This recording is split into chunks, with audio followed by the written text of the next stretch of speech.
Me voy feliz y lleno de ilusión. Hoy es el último programa que presento del Tiempo Justo, al menos de esta temporada. Ha sido una temporada complicada, muy dura. Lo único que ha hecho que mantenga la ilusión ha sido mi equipo, la gente con la que trabajo todos los días, a todos los adoro y me siento privilegiado por trabajar en ellos, mi equipo y ustedes, los espectadores. Ustedes son los protagonistas, siempre, los destinatarios de nuestro trabajo. Me voy feliz y lleno de ilusión. Me voy a estar cerca de mi mujer, que va a dar a luz a nuestra hija, a estar cerca de nuestra hija y rodeado de la gente a la que amo. Su familia, que es mi familia, mi hijo mayor, a disfrutar de la paternidad, de nuestra baja de paternidad, a compartir los 3 primeros meses de vida de mi hija con quien tengo que hacerlo. Si Dios quiere, nos veremos en septiembre. Les deseo que pasen ustedes unas muy felices vacaciones. Se quedan en las mejores manos, se quedan con César, se quedan con Alfonso, se quedan con todos nuestros colaboradores y al frente seguirá Óscar. Y luego ya vendrá John con el nuevo programa y los de lunes a viernes. En fin, que esto no se para ni muchísimo menos. Ámense. Es muy bonito recibir, es más bonito todavía dar. Hola Jorge, buenas tardes. Ay, Joaquín, me están dando ganas de ser padre para cogerme vacaciones como tú. Solo para eso, ¿no? Solo por eso, disfrútalo. Disfrútalo y tendrías que decirlo de me voy, pero te juro que mañana volveré como cantaba Nino Bravo. Un beso fuerte, Joaquín, y disfruta tú y tu familia. Le ha destrozado la vida ¿Y a quién? ¿A todos? Casi se lleva por delante a mi familia. Ayer me ofrecieron ver los totales de mi hermana en el programa. La vida después de las adicciones desde el punto de vista de la familia que tiene a un adicto en casa. Y dije que no, que prefería verlo ahora.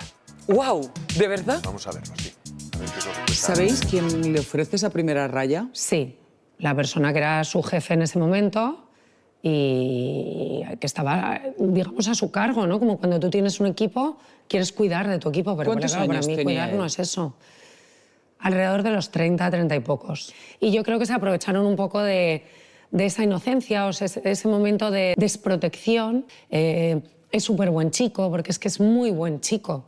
Lo dices todo el rato. Es que lo es. dices todo el rato como si necesitaras convencerme de que lo es. Y no me cabe Fíjate, es ninguna más duda. que se convenza a él. Porque tengo la sensación de que si en este momento te diera un abrazo podrías romper a llorar a día de hoy aún. Hombre, porque duele muchísimo, muchísimo. Yo, lo primero...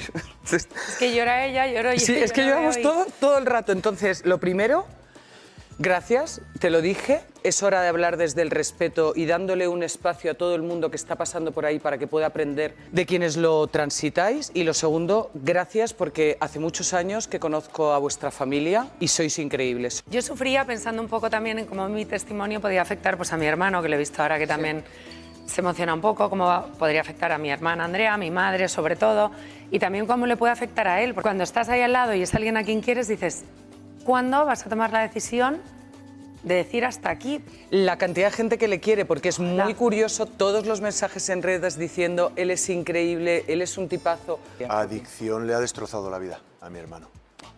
Le ha destrozado la vida ¿Y a a él. quién? ¿A todos?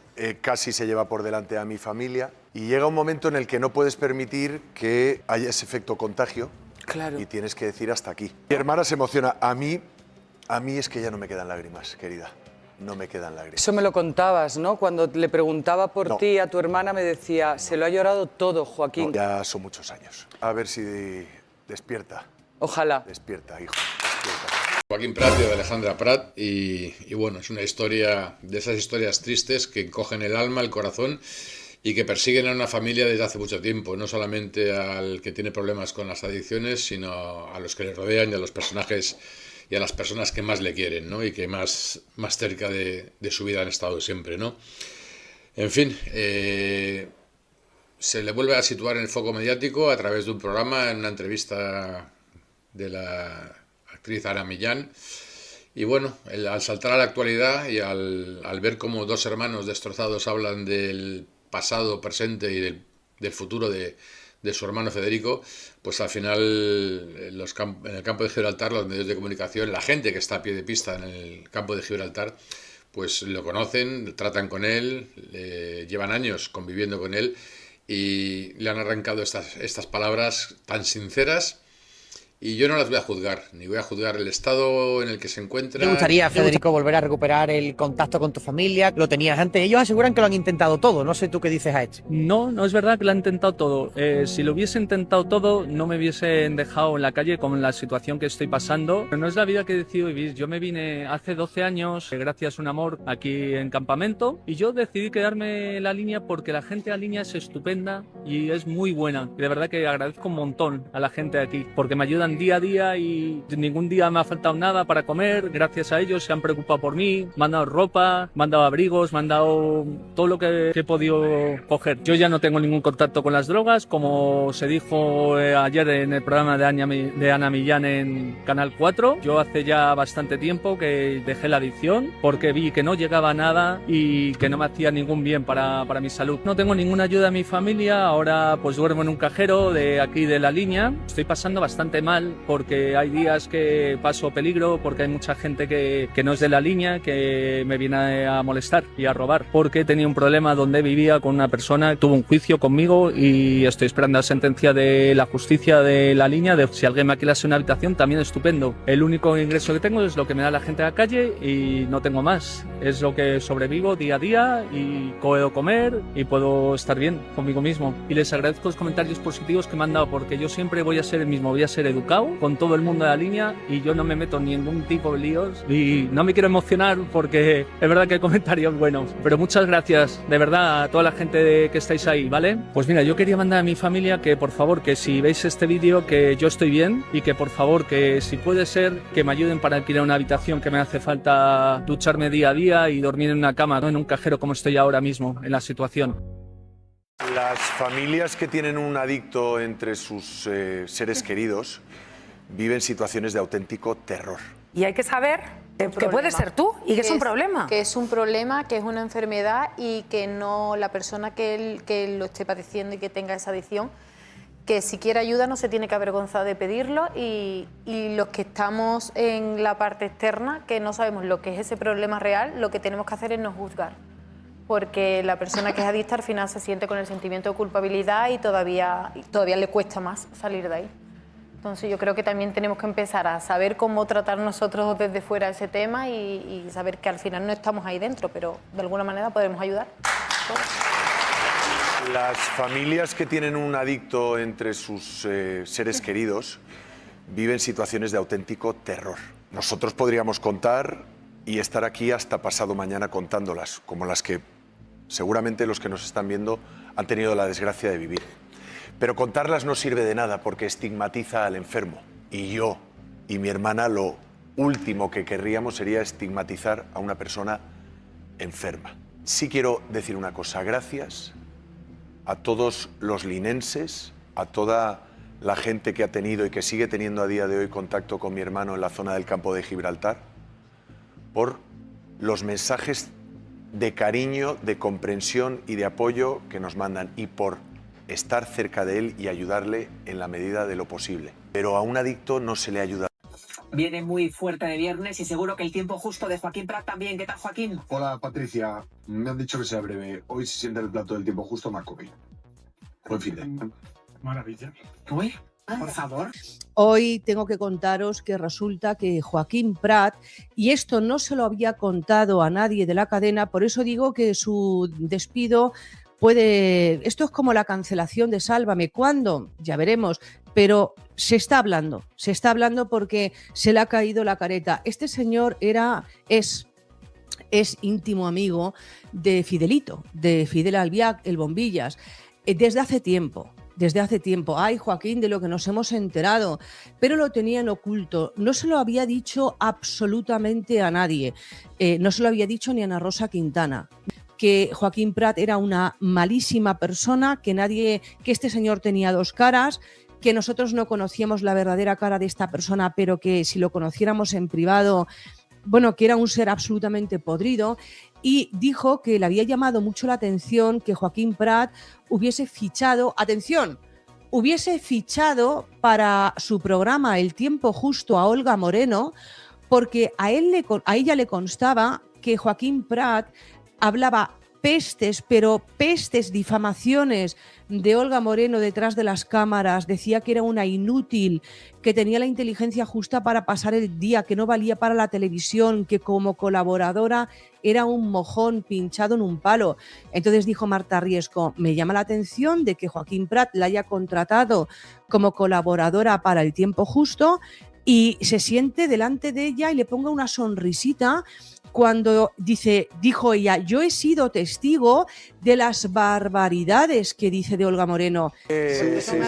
Sois unos carcas y unos antiguos. Por lo demás, Rocío, que tu padre lleva 20 años haciendo las cosas como las ha hecho. por supuesto. Que Rocío, Por supuesto. que si tú tuvieses 25 años cuando tu padre salía una semana sí y otra también poniendo a parir a tu madre... Y mi madre también en una entrevista. ¿os habéis olvidado? En una. No, no, en una no, en en varias. En 26.000 platos Mira, tu no padre, voy a en entrar al 26.000 trapo, de revistas verdad. La guerra tu de mi madre, padre Rocío. y de mi madre es... No, me Oye, hubiese ¿me gustado puedes saber explicar? cómo hubiese sido tu actitud. Te la voy a explicar cómo ha sido durante todo este tiempo. O tu padre a ti te recuerdo- hubiese avisado cuando iba a hablar de tu madre, si tú tuvieses la edad que tienes ahora. Espera, hacemos una breve Sí, pausa y por volvemos favor. enseguida. Llevo años viendo la televisión española y creyendo que sabía quiénes eran los buenos y quiénes eran los malos en este circo que llevan montado décadas alrededor de Rocío Carrasco y su familia. Creía que conocía los bandos, los motivos, las lealtades.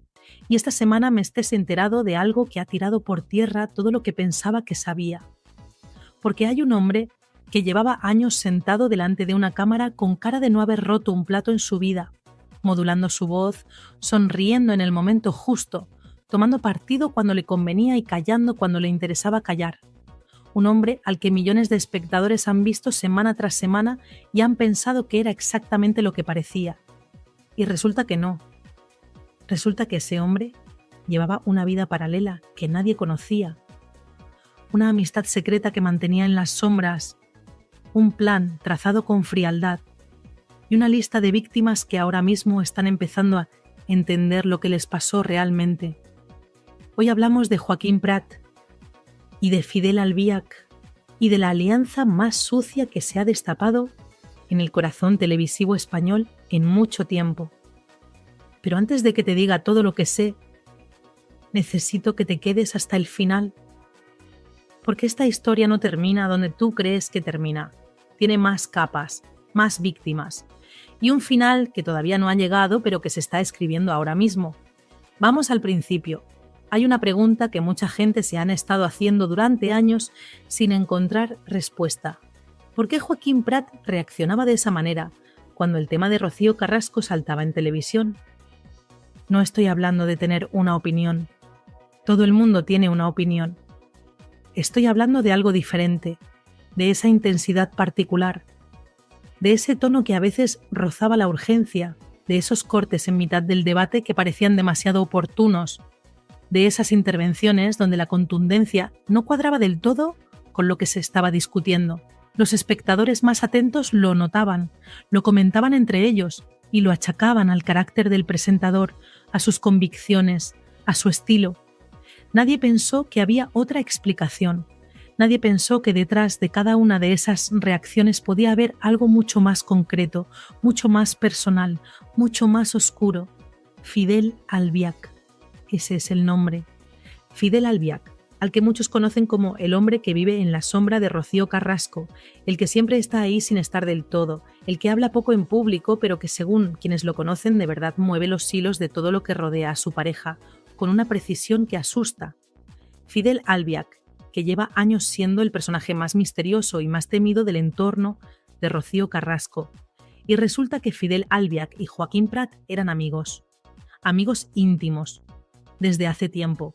Y esa amistad, esa relación que los dos guardaban como un secreto, no se la habían contado a nadie en la cadena, a nadie en el programa, ni siquiera a Ana Rosa Quintana, que lleva décadas trabajando con Joaquín Prat y que lo ha tenido a su lado en prácticamente todo. Ana Rosa no lo sabía, o eso es lo que se dice. Y si es verdad que no lo sabía, el nivel de traición que hay aquí es tan grande que cuesta procesarlo. Piénsalo un momento. Imagina que llevas años trabajando con alguien, que confías en ese alguien, que lo has defendido, que has apostado por él, que has construido algo juntos, y ese alguien, durante todo ese tiempo, ha mantenido en secreto una amistad íntima con el centro de uno de los conflictos más explosivos que ha generado tu programa, sin decírtelo, sin contártelo, moviéndose por las sombras mientras tú dabas la cara. Si eso no es una traición, alguien me tiene que explicar qué es, pero la amistad en sí misma podría ser simplemente eso, una amistad. La gente se conoce, conecta, se cae bien, se ve fuera de las cámaras. Eso no tiene por qué ser un problema. Lo que convierte esto en algo mucho más grave es lo que había detrás, porque no era solo una amistad, era un plan concreto, trazado con cabeza, orientado a un objetivo muy específico, y ese objetivo era acabar con todos los familiares de Rocío Carrasco que Telecinco había vuelto a contratar, los que Fidel Albiac llamaba, con ese desprecio tan suyo, la jauría. Pensemos en lo que eso significa. Fidel Albiac lleva años intentando por todos los medios eliminar de la ecuación pública a las personas que, según su visión, son enemigas de Rocío Carrasco. Ha habido demandas, ha habido querellas, ha habido lo que algunos han llamado el Diógenes judicial, una acumulación de procesos legales diseñados para desgastar, para agotar, para arruinar económicamente a los que se le ponían delante. Pero esa estrategia ha ido perdiendo fuerza, porque los tribunales con el tiempo van conociendo a los que pasan por ellos, y la justicia, cuando se repite el patrón suficientes veces, empieza a ver el patrón. Entonces, Fidel Albiac tuvo que buscar otro camino, y ese camino pasaba por la televisión, por el plató, por alguien que estuviera dentro y que pudiera hacer el trabajo desde dentro. Ahí entra Joaquín Prat. La estrategia, según lo que se ha contado, era relativamente sencilla en su planteamiento, aunque brutal en su ejecución. Si no puedes echar a alguien por la vía legal, lo echas por la vía psicológica. Lo desacreditas, lo pones nervioso, lo haces quedar mal delante de las cámaras, lo interrumpes en los momentos clave. Le cambias el tono de la conversación cuando está a punto de decir algo que incomoda. Le muestras una hostilidad constante, sutil a veces, explícita a otras, que lo desgasta semana tras semana hasta que ese alguien explota. Comete un error, da un titular que le perjudica o simplemente no puede más y se va solo, sin que nadie tenga que echarlo, sin que nadie tenga que mancharse las manos oficialmente, brillante en su maldad si lo piensas con distancia, y absolutamente perverso si eres tú la víctima. ¿Y quiénes eran las víctimas? Pues exactamente las personas que más incomodaban a Fidel Albiac, las que tenían visibilidad, las que tenían voz, las que cuando hablaban en televisión decían cosas que el entorno de Rocío Carrasco preferiría que nadie escuchara. Olga Moreno, Rocío Flores. Y como daño colateral de todo esto, como víctima que ni siquiera entendía del todo por qué le estaban pasando las cosas que le estaban pasando, Marta Riesco. Vamos con Marta Riesco. Porque aquí hay una revelación que, si se confirma, cambia absolutamente todo lo que ella ha contado en sus entrevistas. Marta Riesco salió de Telecinco convencida, y así lo ha dicho públicamente en más de una ocasión, de que su caída se debió a su relación con Antonio David Flores, que empezar a salir con él la convirtió en un objetivo, que la relación la hundió profesionalmente, que fue el amor lo que le costó el trabajo. Y hay algo muy cinematográfico en esa narrativa, la periodista que lo pierde todo por enamorarse del hombre equivocado. Pero resulta que esa narrativa puede ser falsa, o al menos incompleta de una manera muy significativa, porque lo que se ha contado ahora es que Joaquín Prat fue quien realmente hizo la cama a Marta Riesco, que fue él quien empezó a hostigarla, a mirarla mal, a contestarle de manera agresiva, a crear un ambiente de trabajo insoportable a su alrededor, que no fue una consecuencia de su relación con Antonio David Flores, que fue una orden que venía de Fidel Albiac, que le dijo a su amigo íntimo, el presentador, que todos veían como una persona moderada y profesional, que se encargara de que esa mujer no pudiera seguir trabajando allí. Y Joaquín Prat lo hizo. Según esta versión, lo hizo con la misma sonrisa con la que aparecía en cámara, con la misma tranquilidad de quien sabe que nadie va a entender lo que está pasando de verdad. Y Marta Riesco se fue creyendo que la había hundido el amor, sin saber que la había hundido la traición de alguien a quien probablemente ni siquiera consideraba un enemigo. Eso es lo más escalofriante de todo esto. No el daño en sí, sino el desconocimiento de la víctima sobre quién le estaba haciendo daño realmente y por qué. Hay además un detalle que nadie ha mencionado y que merece atención. Marta Riesco, cuando salió de Telecinco, firmó un contrato de confidencialidad. Le pagaron una indemnización y a cambio de esa indemnización se comprometió a no contar determinadas cosas. Y mira, yo entiendo que en ese momento, cuando estás en el suelo, cuando necesitas el dinero y cuando la salida que te ofrecen parece la única salida razonable, firmas lo que te ponen delante. Lo entiendo. Pero si lo que se está contando ahora es cierto, si Joaquín Prat actuó por encargo para sacarla de allí, entonces ese contrato de silencio tiene un sabor muy particular. Porque no solo le pagaron para que se callara lo que le habían hecho, le pagaron para que se callara quién se lo había hecho. Y eso ya no es un contrato laboral, eso es otra cosa.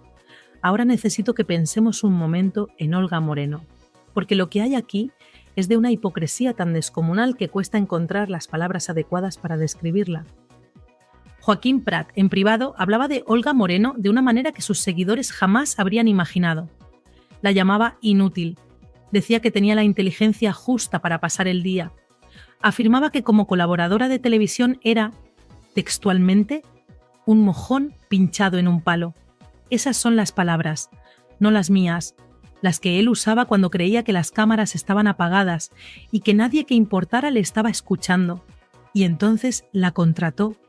La sentó delante de él en su propio programa, El tiempo justo, y le sonreía.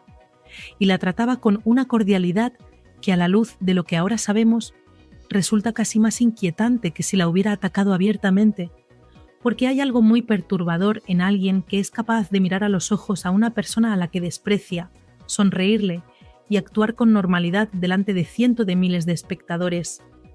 Eso no es profesionalidad, eso es algo mucho más complicado de calificar. Y Olga Moreno, que es una mujer que ha pasado por suficiente en los últimos años, se sentaba allí sin saber lo que ese hombre pensaba de ella, sin saber lo que decía cuando bajaban las cámaras. Marta Riesco lo sabía. Ella misma lo contó cuando todavía hablaba.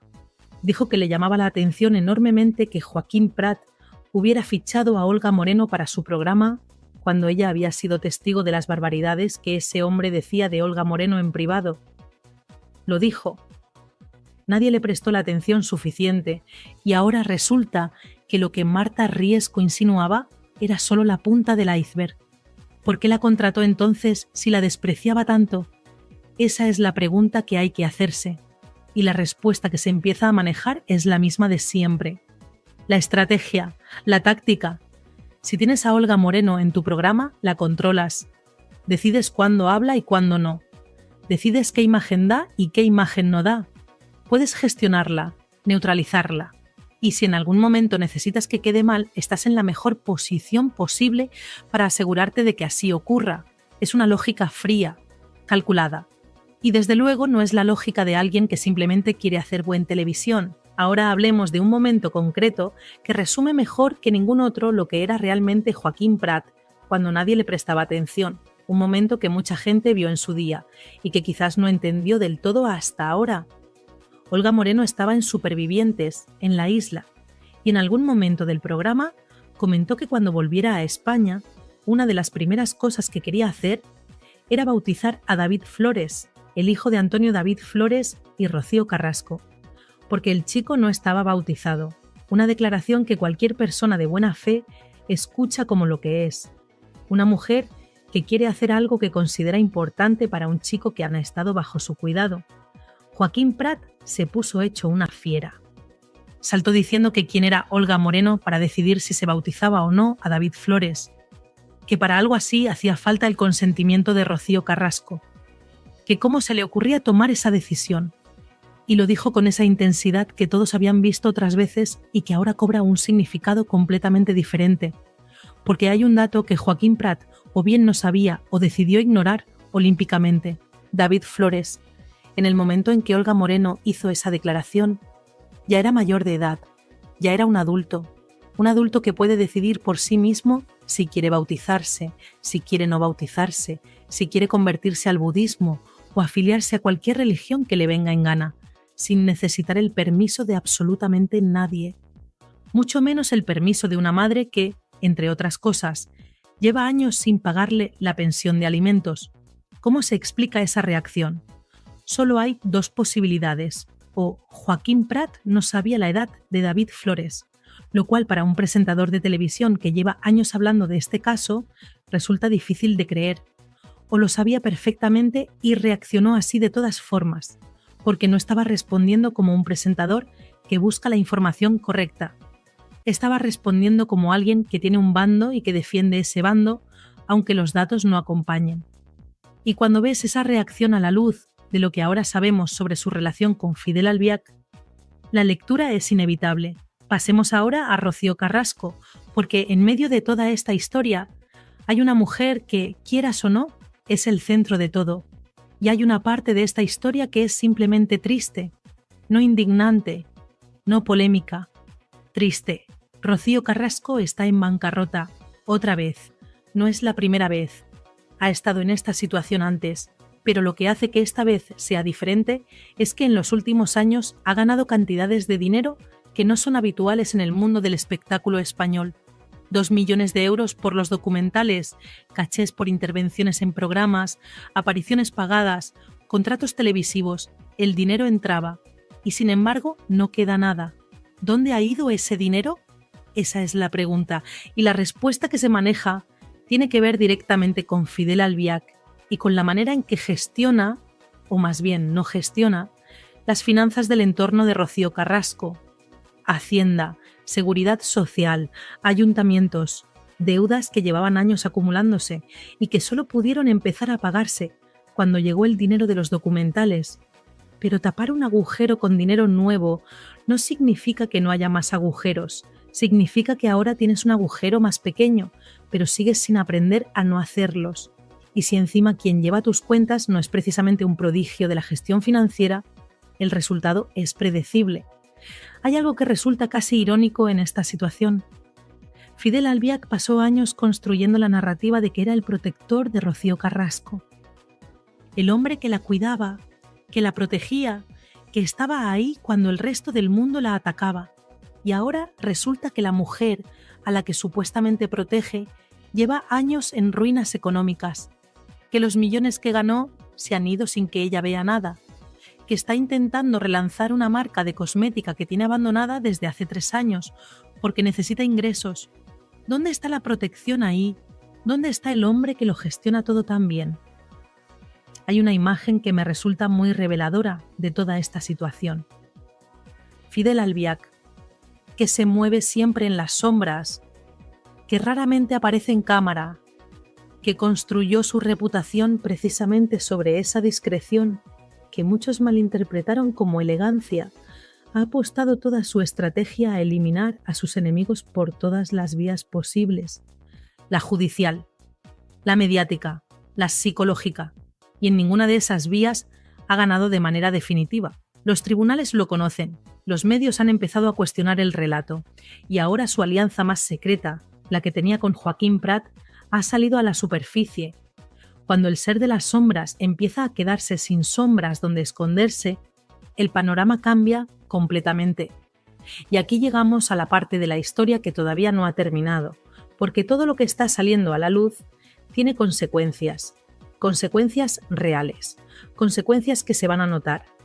Y la primera consecuencia, que parece estar tomando forma, es la situación de Joaquín Prat en Telecinco. Llevan semanas circulando versiones sobre su futuro en la cadena, que el programa no da los resultados que se esperaban, que el ambiente de trabajo se había vuelto tenso, que su actitud había cambiado, que había malas caras, malas contestaciones, un estado de humor que hacía difícil trabajar con él. Todo eso ya estaba sobre la mesa antes de que saliera esta historia de la amistad con Fidel Albiac. Ahora imagina lo que eso significa después, porque ahora no estamos hablando solo de un presentador que da mal rollo en los pasillos, estamos hablando de alguien que mantuvo en secreto durante años una relación íntima con el hombre que más problemas le ha dado a la cadena en los últimos tiempos, de alguien que, según lo que se cuenta, usó su posición para ejecutar un plan que perjudicaba a personas que trabajaban en esa misma cadena, de alguien que, si todo esto es cierto, ha sido desleal no solo con sus compañeros, sino con la productora que lleva años respaldándole. Ana Rosa Quintana lleva décadas construyendo una productora, un estilo, una manera de hacer televisión que tiene sus códigos y sus lealtades. Y si Joaquín Prat ha estado todo este tiempo jugando a doble cara dentro de esa estructura, las consecuencias no van a ser menores. Porque en el mundo de la televisión, donde la confianza es uno de los activos más valiosos, descubrir que alguien te ha mentido durante años en algo tan relevante no se perdona con facilidad. No cuando los efectos de esa mentira afectaron directamente a personas que formaban parte de ese equipo. Hay algo que me parece fundamental señalar en este punto. Joaquín Prat no era un colaborador de segunda fila, era el presentador, la cara visible, el que moderaba, el que decidía los tiempos, el que tenía el poder de dar y quitar el micrófono. Y ese poder, si lo que se cuenta es verdad, lo usó de una manera que no tenía nada que ver con hacer buen periodismo ni buena televisión. Lo usó para servir a los intereses de alguien que operaba desde fuera de la cadena, que tenía su agenda propia, que no le importaba lo más mínimo el programa ni sus consecuencias. Solo le importaba ganar su guerra particular, y Joaquín Prat era su hombre dentro.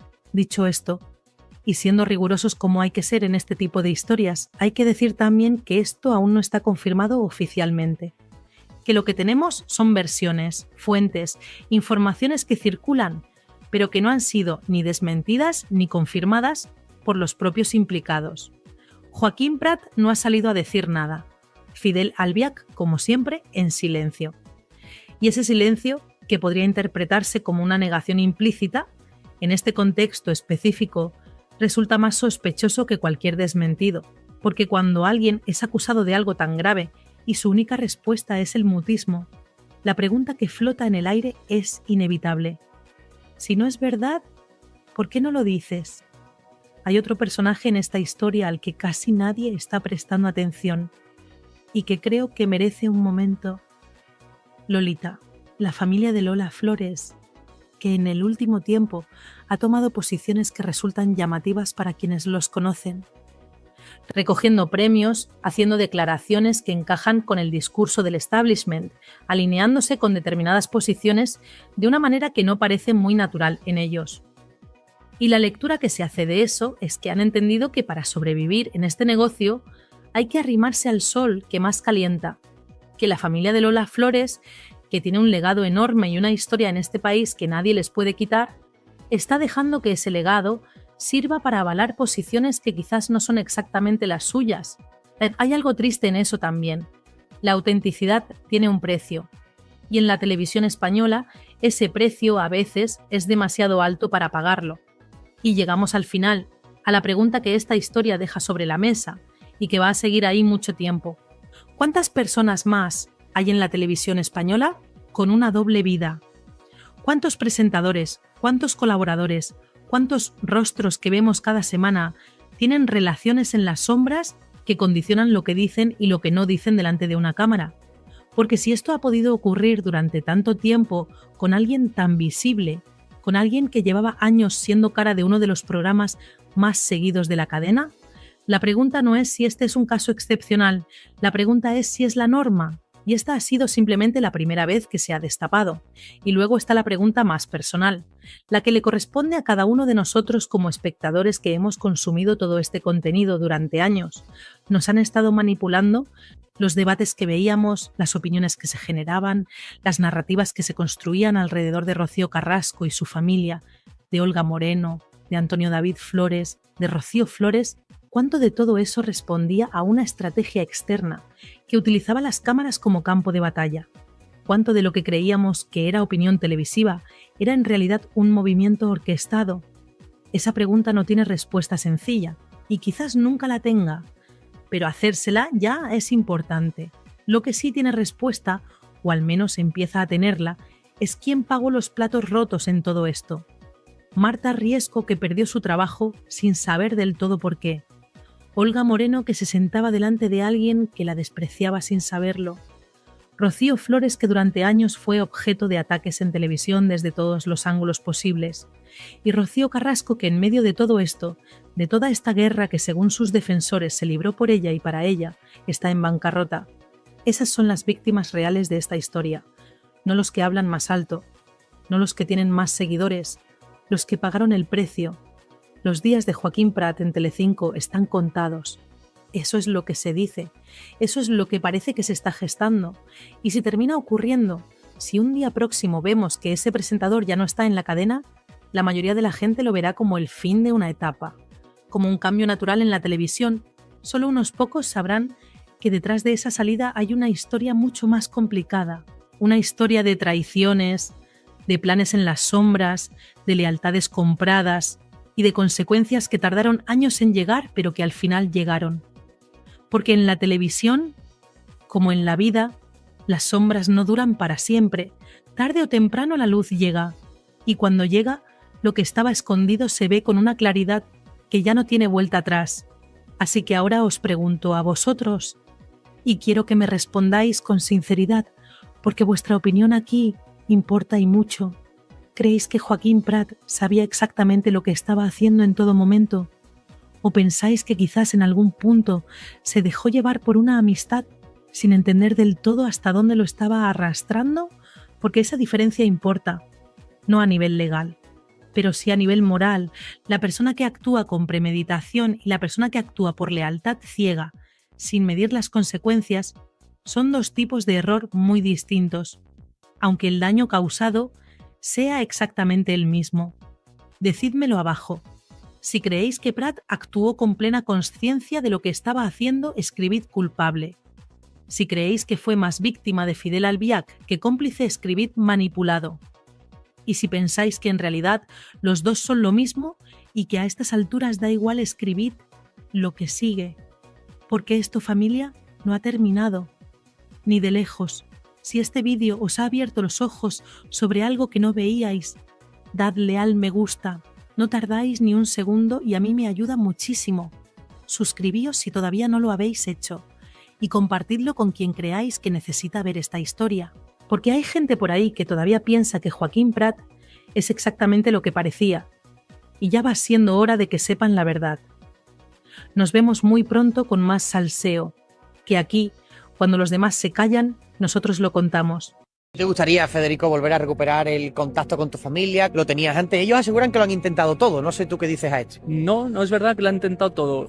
Si lo hubiese intentado todo, no me hubiesen dejado en la calle con la situación que estoy pasando. Pero no es la vida que he decidido vivir. Yo me vine hace 12 años, gracias a un amor, aquí en campamento. Y yo decidí quedarme en la línea porque la gente de la línea es estupenda y es muy buena. Y de verdad que agradezco un montón a la gente de aquí. Porque me ayudan día a día y ningún día me ha faltado nada para comer. Gracias a ellos se han preocupado por mí, me han dado ropa, me han dado abrigos, me han dado todo lo que he podido coger. Yo ya no tengo ningún contacto con las drogas, como se dijo ayer en el programa de Ana Millán en Canal 4. Yo hace ya bastante tiempo que dejé la adicción porque vi que no llegaba a nada y que no me hacía ningún bien para mi salud. No tengo ninguna ayuda de mi familia, ahora pues duermo en un cajero de aquí de la línea. Estoy pasando bastante mal porque hay días que paso peligro, porque hay mucha gente que no es de la línea, que me viene a molestar y a robar, porque tenía un problema donde vivía con una persona, tuvo un juicio conmigo y estoy esperando la sentencia de la justicia de la línea, de si alguien me alquilase una habitación, también estupendo. El único ingreso que tengo es lo que me da la gente de la calle y no tengo más. Es lo que sobrevivo día a día y puedo comer y puedo estar bien conmigo mismo. Y les agradezco los comentarios positivos que me han dado, porque yo siempre voy a ser el mismo, voy a ser educado con todo el mundo de la línea y yo no me meto en ningún tipo de líos. Y no me quiero emocionar porque es verdad que hay comentarios buenos, pero muchas gracias de verdad a toda la gente que estáis ahí, ¿vale? Pues mira, yo quería mandar a mi familia que por favor, que si veis este vídeo, que yo estoy bien y que por favor, que si puede ser, que me ayuden para alquilar una habitación, que me hace falta ducharme día a día y dormir en una cama, no en un cajero como estoy ahora mismo en la situación. Las familias que tienen un adicto entre sus seres queridos viven situaciones de auténtico terror. Y hay que saber que puede ser tú y que es un problema. Que es un problema, que es una enfermedad y que no la persona que lo esté padeciendo y que tenga esa adicción, que si quiere ayuda no se tiene que avergonzar de pedirlo y los que estamos en la parte externa, que no sabemos lo que es ese problema real, lo que tenemos que hacer es no juzgar. Porque la persona que es adicta al final se siente con el sentimiento de culpabilidad y todavía le cuesta más salir de ahí. Entonces yo creo que también tenemos que empezar a saber cómo tratar nosotros desde fuera ese tema y saber que al final no estamos ahí dentro, pero de alguna manera podemos ayudar. Las familias que tienen un adicto entre sus seres queridos viven situaciones de auténtico terror. Nosotros podríamos contar y estar aquí hasta pasado mañana contándolas, como las que seguramente los que nos están viendo han tenido la desgracia de vivir. Pero contarlas no sirve de nada porque estigmatiza al enfermo. Y yo y mi hermana lo último que querríamos sería estigmatizar a una persona enferma. Sí quiero decir una cosa, gracias a todos los linenses, a toda la gente que ha tenido y que sigue teniendo a día de hoy contacto con mi hermano en la zona del campo de Gibraltar, por los mensajes de cariño, de comprensión y de apoyo que nos mandan y por estar cerca de él y ayudarle en la medida de lo posible. Pero a un adicto no se le ayuda. Joaquín Prat y de Alejandra Prat y bueno, es una historia de esas historias tristes que cogen el alma, el corazón y que persiguen a una familia desde hace mucho tiempo, no solamente al que tiene problemas con las adicciones, sino a los que le rodean y a los personajes y a las personas que más le quieren, ¿no? Y que más cerca de su vida han estado siempre, ¿no? En fin, se le vuelve a situar en el foco mediático a través de un programa, en una entrevista de la actriz Ana Millán.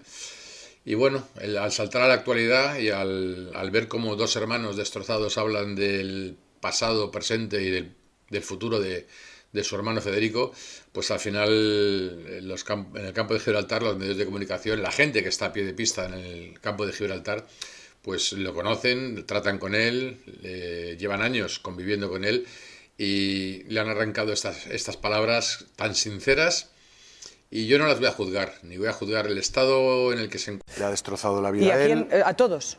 Casi se lleva por delante a mi familia. Ayer me ofrecieron ver los totales de mi hermana en el programa, la vida después de las adicciones desde el punto de vista de la familia que tiene a un adicto en casa, y dije que no, que prefería verlo ahora.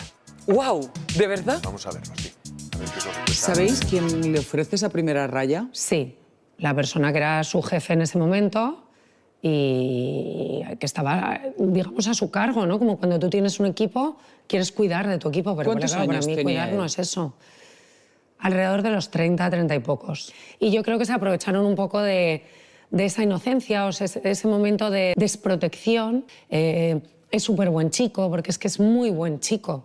Lo dices todo el rato. Es que lo es. dices todo el rato como si necesitaras convencerme de que lo es. Y no me cabe Fíjate, es ninguna más duda. que se convenza a él. Porque tengo la sensación de que si en este momento te diera un abrazo podrías romper a llorar a día de hoy aún. Hombre, porque duele muchísimo, muchísimo. Yo, lo primero... Es que llora ella, lloro yo. Sí, es que llevamos todo el rato. Entonces, lo primero, gracias, te lo dije, es hora de hablar desde el respeto y dándole un espacio a todo el mundo que está pasando por ahí para que pueda aprender de quienes lo transitáis. Y lo segundo, gracias porque hace muchos años que conozco a vuestra familia y sois increíbles. Yo sufría pensando un poco también en cómo mi testimonio podía afectar pues, a mi hermano, que lo he visto ahora que también se emociona un poco, cómo podría afectar a mi hermana Andrea, a mi madre sobre todo, y también cómo le puede afectar a él. Porque cuando estás ahí al lado y es alguien a quien quieres, dices, ¿cuándo vas a tomar la decisión de decir hasta aquí? La cantidad de gente que le quiere, porque es muy curioso todos los mensajes en redes diciendo él es increíble, él es un tipazo. Adicción le ha destrozado la vida a mi hermano. Le ha destrozado la vida ¿Y a a él. quién? ¿A todos? Casi se lleva por delante a mi familia. Y llega un momento en el que no puedes permitir que haya ese efecto contagio. Claro. Y tienes que decir hasta aquí. Mi hermana se emociona. A mí es que ya no me quedan lágrimas, querida. No me quedan lágrimas. Eso me lo contabas, ¿no? Cuando le preguntaba por ti a tu hermana me decía, se lo ha llorado todo, Joaquín. No, ya son muchos años. A ver si despierta. Ojalá. Despierta, hijo. Despierta.